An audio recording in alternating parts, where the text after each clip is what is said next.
കേരളത്തിൻ്റെ കൂടെ ബംഗാളിലും ആസാമിലും ഇലക്ഷൻ കഴിഞ്ഞു, തമിഴ്നാട്ടിലും. പക്ഷെ BJPക്ക് ഒട്ടും പ്രതീക്ഷയില്ലാത്തൊരു സ്റ്റേറ്റ് എന്ന് പറയുന്നത് ബംഗാളാണ്.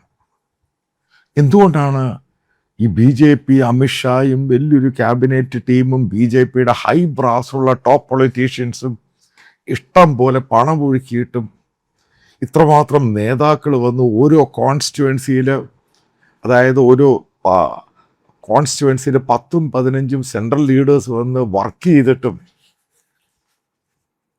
എന്തുകൊണ്ടാണ് BJPക്ക് ഇപ്പോഴും ബംഗാൾ വലിയ പ്രതീക്ഷയില്ലാത്തതിൻ്റെ കാരണം? SIR ഇലക്ഷൻ കമ്മീഷനുമായി ബന്ധപ്പെട്ട് 90 ലക്ഷം പേരുടെ വോട്ട് ഡിലീറ്റ് ചെയ്തെന്ന് പറയുന്ന ഒരു ഭാഗത്ത് ആദ്യം മനസ്സിലാക്കുക, ഈ SIR എന്ന് പറയുന്നത് വലിയൊരു ഇഷ്യൂ ഇന്ത്യയിലായി കഴിഞ്ഞപ്പോഴാണ്, അതെ, പ്രത്യേകിച്ച് ഒരു മതവിഭാഗം, അതായത് മുസ്ലിം കമ്മ്യൂണിറ്റിയുടെ വോട്ടാണ് ഡിലീറ്റ് ചെയ്യുന്നു എന്ന് കഴിഞ്ഞപ്പോഴ് അവർക്കുണ്ടായ ഒരു അലേർട്ടുണ്ട്. അത് കേരളത്തിലും പ്രതിഫലിച്ചു. അതായത് ഈ വോട്ടിനകത്ത് ആൾക്കാരെ ചേർക്കുന്നതിൻ്റെ അകത്ത് മുസ്ലിം കമ്മ്യൂണിറ്റിയിലുള്ളവർ വളരെ അങ്ങ് മുൻപന്തിയിലായി. കാരണം അവർ അലേർട്ടായി, ഇതിനകത്ത് പേര് വന്നേ മതിയാവത്തുള്ളൂ. അതിൻ്റെ പേരിൽ ബംഗാളിൽ ഉണ്ടായിരിക്കുന്ന സംഭവം എന്ന് പറയുന്നത് 90 ലക്ഷം പേര് മാറ്റപ്പെട്ടു എന്ന് പറയുമ്പോൾ നിങ്ങൾ മനസ്സിലാക്കിക്കണം, മുസ്ലിം കമ്മ്യൂണിറ്റിയിലുള്ളവരുടെ എല്ലാ വോട്ടുകളും അവിടെ ചേർക്കപ്പെട്ടിട്ടുണ്ട്. ചെറിയ രീതിയിലേ മാറ്റപ്പെട്ടിട്ടുള്ളൂ. ഏറ്റവും കൂടുതൽ വോട്ടുകൾ ഡിലീഷനായി പോയിരിക്കുന്നത് എൻ്റെ ഒരു അനുമാനത്തിൽ, ഞാൻ പല ആൾക്കാരോട് സംസാരിച്ചപ്പോൾ ഞാൻ മനസ്സിലാക്കിയെടുത്തോളം ഹിന്ദു കമ്മ്യൂണിറ്റിയിലുള്ള ആൾക്കാർ ഇത് വലിയ സീരിയസ് ആയിട്ട് എടുത്തില്ല.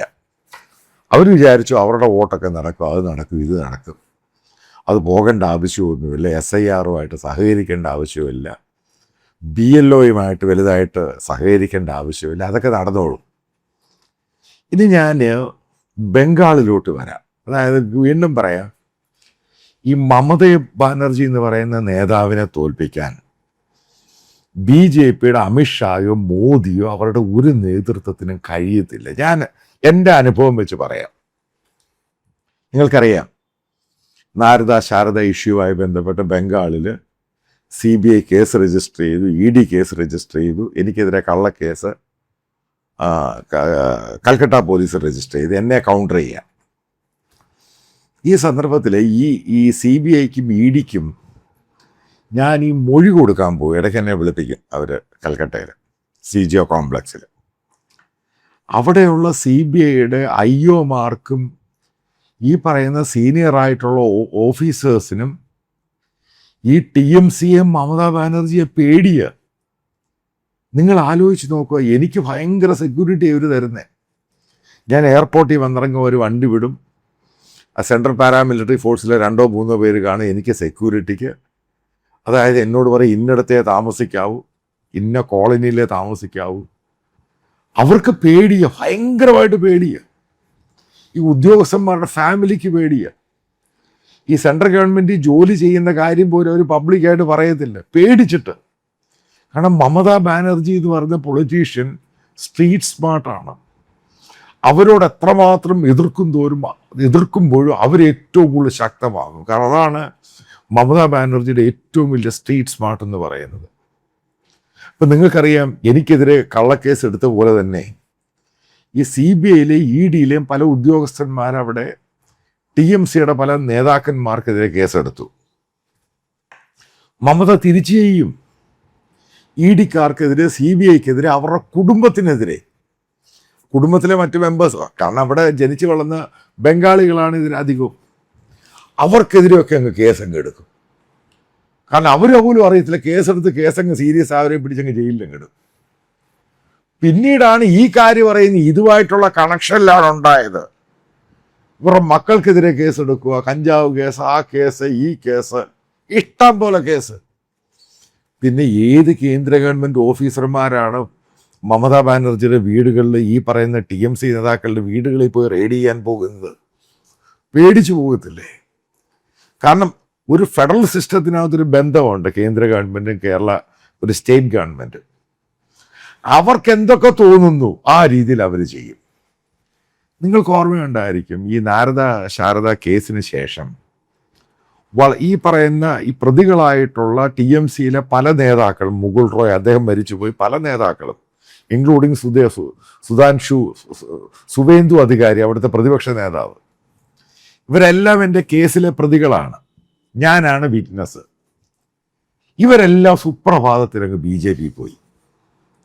ആ BJP പോയവര് ഈ പറയുന്ന പല നേതാക്കളും തിരിച്ച് മമത ഇവർക്കെതിരെ അറ്റാക്ക് ചെയ്തു. കാരണം മമതയ്ക്കറിയാം ഈ പറയുന്ന നേതാക്കളെല്ലാം കറപ്റ്റഡാണ്. കാരണം ഇവരുടെയൊക്കെ ആദ്യകാലം എങ്ങനെയാണ്, വലിയൊരു വിഭാഗം കോൺഗ്രസ് പാർട്ടിയിൽ നിന്ന് വന്നു. കാരണം മമതാ ബാനർജി നേരത്തെ കോൺഗ്രസ് പാർട്ടിയിലായിരുന്നു. പിന്നീട് ഇവർ TMC ഉണ്ടാക്കി. അത് കഴിഞ്ഞിട്ട് ഇടതുപക്ഷത്തിൻ്റെ കയ്യിൽ നിന്ന് ഭരണം പോയി. അവിടെയുള്ള നേതാക്കന്മാർ, ലോക്കൽ ലീഡേഴ്സും മുഴുവനും മമതാ ബാനർജിയുടെ കൂടെ ചേർന്നു. അവിടുത്തെ ലോക്കൽ ഗുണ്ട, കാരണം CPM ലോക്കൽ ഗുണ്ടകളാണ് ഈ TMC ഗുണ്ടകളെന്ന് പറയുന്നത്. അതിനകത്ത് അവിടെ സ്ഥാനമില്ലാത്ത പല ആൾക്കാരും BJPക്കകത്ത്. അപ്പോൾ BJPയുടെ ഒറിജിൻ എന്ന് പറയുന്നത് എവിടെയാണ്?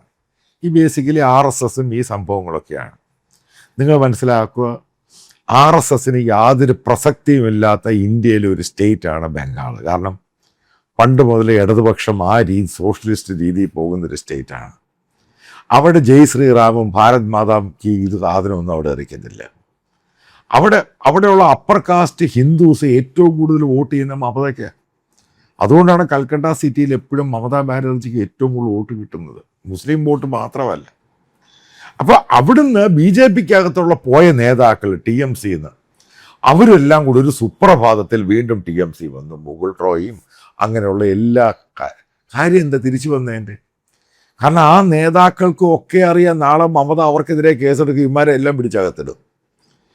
എനിക്കറിയാവുന്ന പല ആൾക്കാർ CPM നിന്ന് BJP വന്ന് പേഴ്സണലായിട്ട്, അത് 1-2 പേരെ കഴിഞ്ഞ പ്രാവശ്യമൊക്കെ നിയമസഭ ഇലക്ഷൻ മത്സരിക്കുകയൊക്കെ ചെയ്തു. അവരെ എല്ലാവരെയും പിടിച്ചകത്തിട്ടു, നൂത്ത് പിടിച്ചകത്തിട്ടു. ഇവരെല്ലാം പിടിച്ചകത്തിടും, 60 ദിവസം 70 ദിവസം അകത്തിടും, അതിനുശേഷം ഇറക്കി വിടും. ഒറ്റ ന്യായമുണ്ട്, തിരിച്ച് അവർ TMCയിലെ പ്രവർത്തകരായിരിക്കണം. ഇതാണ് BJPക്ക് പറ്റിയ ഏറ്റവും വലിയ അബദ്ധം എന്ന് പറയുന്നത്. അതായത് BJP അവിടെ ഒറിജിൻ ചെയ്തെടുത്ത് അവരുടേതായ ഒരു പാർട്ടി കേഡറിനെ കൊണ്ടുവന്നില്ല. അതിനകത്ത് വന്നിരിക്കുന്ന ഏറ്റവും കൂടുതൽ TMCക്കാരും CPM നിന്ന് വന്നവരാണ്. അവർക്ക് തിരിച്ച് TMC പോകാനും ഈ പറഞ്ഞ ഇവർക്ക് ഏത് പാർട്ടിയിൽ പോകാനും അവർക്ക് പ്രശ്നമേ ഇല്ല. BJPയുടെ ഏറ്റവും വലിയ സ്ട്രോങ് ഹോൾഡ് സ്ഥലമായിരുന്നു നോർത്ത് ബംഗാൾ എന്ന് പറയുന്നത്, സിലിഗുഡി ആ ബെൽറ്റ്. കാരണം ഇഷ്ടം പോലെ ആൾക്കാർ BJPയിൽ ജോയിൻ ചെയ്തു. കാരണം പഴയ CPMൻ്റെ കോട്ടയായിരുന്നു ആ ഭാഗമെല്ലാം. അവരെല്ലാം തിരിച്ച് BJP പോയി. ആ BJPന്ന് അവരെല്ലാം TMC പോയി. ഇതാണ് ഉണ്ടായത്.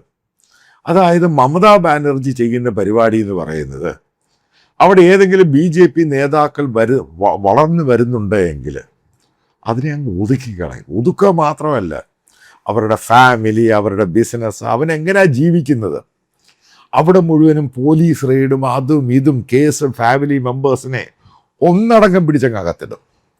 പിന്നെങ്ങനെ ആൾക്കാർ ഈ BJPയുടെ കൊടി വെച്ചോണ്ട് എങ്ങനെ അവന് പോകാൻ പറ്റുന്നത്? BJPയുടെ നേതാക്കൾക്ക് പോലും, അതായത് കേന്ദ്രത്തിലെ നേതാക്കൾക്ക് പോലും നിങ്ങൾ കേട്ട് കാണും, അവർ കഴിഞ്ഞ അങ്ങേപ്രാവശ്യമൊക്കെ ഇലക്ഷനിൽ യോഗി ആദിത്യനാഥ് ലാൻഡ് ചെയ്യാൻ സമയത്ത് തന്നെ പെർമിഷൻ കൊടുക്കത്തില്ല ഹെലികോപ്റ്ററിൽ. പല നേതാക്കളോടും പറയും ഇന്ന പോക്കറ്റിൽ ഇന്ന ഭാഗത്ത് പോകാൻ പറ്റത്തില്ലെന്ന്. അതിന് ഗവൺമെൻറ് കൊടുക്കുന്ന ന്യായീകരണമാണ് സെക്യൂരിറ്റി റിസ്ക്. അതായത് സ്റ്റേറ്റ് ഗവൺമെൻറ്റാണ്, സ്റ്റേറ്റിൻ്റെ അണ്ടറിലാണ് സെക്യൂരിറ്റി എന്ന് പറയുന്നത്, സ്റ്റേറ്റിൻ്റെ ലോ ആൻഡ് ഓർഡർ എന്ന് പറയുന്നത്. സ്റ്റേറ്റിന് അത് റിജക്റ്റ് ചെയ്യാം പല കാര്യങ്ങളിലും. പിന്നെ സ്വന്തം റിസ്ക് എടുത്ത് പോകുമ്പോഴാണ് പ്രശ്നം, ഏറും തല്ലും ബഹളമൊക്കെ ഉണ്ടാകും. അപ്പോൾ സ്റ്റേറ്റ് നേരത്തെ പറയും ഞങ്ങൾ നേരത്തെ പറഞ്ഞ് അവിടെ പോകരുത്, പിന്നെ എന്തിനാ അവിടെ പോകാൻ പറഞ്ഞത്. അതായത് ബംഗാൾ എന്ന് പറയുന്ന ഭയങ്കര സെൻസിറ്റീവാണ്. കാരണം ബോർഡറാണ്, ഈ പറയുന്ന ബംഗ്ലാദേശുമായിട്ടുള്ള കണക്ഷനുണ്ട്. ഈ പറയുന്ന SIR പോലും അവിടെ സക്സസ് ആയിട്ട് 90 ലക്ഷം പോയെങ്കിൽ നിങ്ങൾ ശ്രദ്ധിച്ചോണം, 4-ാം തീയതി ഇലക്ഷൻ റിസൾട്ട് വരുമ്പോൾ അവിടെ BJPക്ക് സീറ്റുകൾ കുറയാനുള്ള സാധ്യതയാണ് കൂടുതൽ. കാരണം അവിടെയുള്ള മുസ്ലിം കമ്മ്യൂണിറ്റി 30% മുകളിലുണ്ട്. അവർ കറക്റ്റായിട്ട് വോട്ട് ചെയ്തിട്ടുണ്ട്. അവർ കറക്റ്റായിട്ട് മാത്രം വോട്ട് ചെയ്താൽ മാത്രം മതി, അവിടെ മമതാ ബാനർജി ജയിക്കും. കാരണം അവരുടെ വോട്ടിങ്ങിൻ്റെ പെർസെൻറ്റേജ് ഞാൻ നോക്കിക്കഴിഞ്ഞപ്പോൾ അതായത് BJP അതായത് ഈ പറയുന്ന ബോർഡറിൽ കിടക്കുന്ന മുസ്ലിം കമ്മ്യൂണിറ്റി കൂടുതലായിട്ട് താമസിക്കുന്ന സ്ഥലങ്ങൾ അവിടെ വോട്ടിംഗ് ഹൈ പെർസെൻറ്റേജ് ആയിട്ടാണ് പോകുന്നത്. അതായത് പല മുസ്ലിം നേതാക്കൾക്കും മമതയോട് താല്പര്യമില്ലാത്ത പല ആൾക്കാരുണ്ട്. ചിലർ കോൺഗ്രസ്സിലുണ്ട്, ചിലർ CPM-ലുണ്ട്. പക്ഷെ അവർക്കൊന്നും തന്നെ മമതയെ എതിർക്കാൻ പറ്റത്തില്ല. അതാണ് അതിൻ്റെ ഏറ്റവും വലിയ ഘടകം. കാരണം മുസ്ലിം കമ്മ്യൂണിറ്റി ഒന്നടങ്കം മമതയുടെ കൂടെ നിൽക്കുകയാണ്. അല്ല മറ്റേ ഹൈദരാബാദുകാരൻ ഒവൈസിക്ക് പോലും ഒന്നും പറ്റത്തില്ല. അതാണ് മമതാ ബാനർജിയുടെ പവർ എന്ന് പറയുന്നത്. കാരണം അവർ ഗ്രൗണ്ട് രാഷ്ട്രീയത്തിൽ കളിച്ച് വന്നതാണ്. അവർക്ക് ശരിക്കും ബംഗ്ലാ രാഷ്ട്രീയം അറിയാം. അവിടെ ജയ് ശ്രീറാമിന് പറയും ജയ് ബംഗ്ലായാണ് അവിടെ വിജയിക്കും. ജയ് ശ്രീറാം അവിടെ വിജയിക്കത്തില്ല. അതാണ് ഞാൻ പറഞ്ഞത്, ഇന്ത്യയിലെ പല സ്റ്റേറ്റുകളെ പറ്റി പഠിക്കുമ്പോഴും BJPക്ക് മനസ്സിലാക്കാൻ പറ്റാത്തൊരു സ്റ്റേറ്റാണ് വെസ്റ്റ് ബംഗാൾ. കാരണം അത് പഠിച്ച് മനസ്സിലാക്കാൻ പാടാണ്. എന്നാൽ ഈ ബംഗാളികൾ അധികവും ഹിന്ദി സംസാരിക്കുന്നവരാണ്. പക്ഷെ അവർ BJPയെയും ഹിന്ദുത്വ പാർട്ടിയെയും അക്സെപ്റ്റ് ചെയ്യാൻ തയ്യാറല്ല. കാരണം ബംഗാളിൻ്റെ ഒരു കൾച്ചറുണ്ട്, ഒരു ഇൻ്റലക്ച്വൽ കൾച്ചറുണ്ട്, കലാകാരന്മാരുണ്ട്, റൈറ്റേഴ്സ് ഉണ്ട്, പാട്ടുകാരുണ്ട്. അങ്ങനെ വലിയൊരു കൾച്ചറുള്ള ഒരു സ്റ്റേറ്റാണ് ബംഗാൾ. ആ ബംഗാളിൻ്റെ നിലനിൽപ്പ് എന്ന് പറയുന്ന സെക്കുലർ അടിത്തറയാണ്. അതിനെ BJP പല രീതിയിലും ഈ പറയുന്ന ഈ റാം നവമി യാത്ര, ആ യാത്ര, ഈ യാത്ര, നബിദിനഘോഷം പല പ്രശ്നങ്ങളുണ്ടാക്കാൻ ശ്രമിച്ചിട്ടുണ്ട്. അതേപോലെ തന്നെ TMCയും പ്രശ്നങ്ങളുണ്ടാക്കാൻ ശ്രമിച്ചിട്ടുണ്ട്. പക്ഷെ അവിടുത്തെ ബംഗാളികളെല്ലാം ഒന്നടങ്കം ആഘോഷിക്കുന്നൊരു സംഭവമുണ്ട്, ദുർഗാപൂജ. ദുർഗാപൂജ എന്ന് പറയുന്ന ഒരു സമയത്ത് മുഴുവനും കമ്മ്യൂണിസ്റ്റ് പാർട്ടിയുടെ കൺട്രോളിലായിരുന്നു പല പന്തലുകളും. അതായത് ഇതിന് DP വലിയ ഹൗസിംഗ് സൊസൈറ്റി ആ കമ്മിറ്റികളൊക്കെയാണ് ഇതൊക്കെ നടത്തുന്നത്. പക്ഷേ ഈ ദുർഗാപൂജ എന്ന് പറയുന്നത് ഈ ബംഗാളികളുടെ വലിയൊരു ഉത്സവമാണ്. ഇത് കംപ്ലീറ്റ് നടത്തുന്നത്, അതിൻ്റെ ഓർഗനൈസേഴ്സ് എന്ന് പറയുന്നത് മുഴുവനും TMC നേതാക്കളാണ്. ഒറ്റ ഒരു BJP നേതാക്കൾ വലിയൊരു ഹിന്ദു ഫെസ്റ്റിവലായിട്ട് പോലും ദുർഗാ ഫെസ്റ്റിവലിൽ പോലും അടുപ്പിക്കത്തില്ല. അതാണ് TMC മമതാ ബാനർജി ചെയ്തിരിക്കുന്ന റോഡ് ബ്ലോക്ക്. ഇവരെ അവിടെ അടുപ്പിക്കത്തില്ല. ഒരു ഹിന്ദുവിൻ്റെ ഒരു വലിയ പൂജയാണെങ്കിലും മറ്റുള്ള അമ്പലങ്ങളിലെ ഉത്സവമാണെങ്കിലും അവിടെ ഏറ്റവും കൂടുതൽ TMC നേതാക്കൾ, അതിൻ്റെ അത് ഹിന്ദു മുസ്ലിങ്ങൾ എല്ലാവരും പങ്കെടുക്കും. കാരണം അത് ഞാൻ പോയി കണ്ടിട്ടുണ്ട്. അവിടെയുള്ള ഈ നോർമലായിട്ടുള്ള മുസ്ലിങ്ങൾ പോലും, അതായത് നോർമലായിട്ടുള്ള മുസ്ലിങ്ങൾ പോലും അവിടെ ദുർഗാ പൂജയിലും അവിടെ ഹിന്ദു ഫെസ്റ്റിവലും ആ ആചാരങ്ങൾ അനുഷ്ഠിക്കുന്ന കാണാം. ആ ഒരു കൾച്ചർ ചിലപ്പോൾ കേരളം കഴിഞ്ഞാൽ ഏറ്റവും കൂടുതലുള്ളത് ബംഗാളിലാണ്. കാരണം അവർക്കും അതിനോട് വെറുപ്പൊന്നുമില്ല. അവരും ഇന്ത്യയുടെ ഭാഗമാണ്. പക്ഷേ അവരൊരു കാരണവശാലും ഈ BJPയുടെയും RSSൻ്റെ അജണ്ടയിൽ വീഴുന്നില്ല. അതുതന്നെയാണ് മമതാ ബാനർജിയുടെ ഏറ്റവും വലിയ സക്സസ്സും. ഈ പറഞ്ഞ അമിത്ഷാ എന്ന് പറഞ്ഞ രാഷ്ട്രീയ ചാണക്യൻ എത്ര ശ്രമിച്ചിട്ടും ഈ പറയുന്ന ബംഗാളിനെ തൊടാൻ കഴിയാത്തത് മമതാ ബാനർജിയുടെ കൗണ്ടർ അറ്റാക്കാണ്. ഒന്നിങ്ങോട്ട് വന്നാൽ രണ്ട്, അതായത് അവിടുത്തെ പോലീസിനെ അവിടുത്തെ ഏജൻസി ഉപയോഗിച്ചും മറ്റുള്ള ഘടകങ്ങളെ ഉപയോഗിച്ചും BJP ഏതെങ്കിലും രീതിയിൽ നശിപ്പിക്കുക. അത് മമത അത് ചെയ്യാൻ യാതൊരു മടിയും കാണിക്കാത്തവരാണ്. അതുതന്നെയാണ് BJPക്ക് ഏറ്റവും വലിയ ഭയം. മമതാ ബാനർജി ജീവനോടുള്ളിടത്തോളം കാലം BJPയെ അവിടെ കാല് കുത്തിക്കത്തില്ല അവർ. ഇത് ഞാൻ വളരെ വളരെ കൃത്യമായി സ്റ്റഡി ചെയ്തൊരു മെറ്റീരിയലാണ്. കാരണം എനിക്ക് അവിടുത്തെ BJP നേതാക്കളാണ് ഏറ്റവും കൂടുതൽ ഫ്രണ്ട്സ് ഉള്ളത്. കാരണം അവരാണ് പല കാര്യങ്ങൾ എന്നെ അവിടെ സഹായിക്കാനൊക്കെ വരുന്നത്. അവർ തന്നെ പറഞ്ഞത് മമതാ ബാനർജി ഉള്ളിടത്തോളം കാലം, ദീദി ഉള്ളിടത്തോളം കാലം ബംഗാൾ എന്ന് പറയുന്നത് BJPക്ക് ചിന്തിക്കാൻ പോലും പറ്റാത്തൊരു സ്റ്റേറ്റ് തന്നെയാണ്. അത് കണ്ടിന്യൂ ചെയ്യുമെന്ന് തന്നെയാണ് BJP നേതാക്കൾ പോലും വിശ്വസിക്കുന്നത്.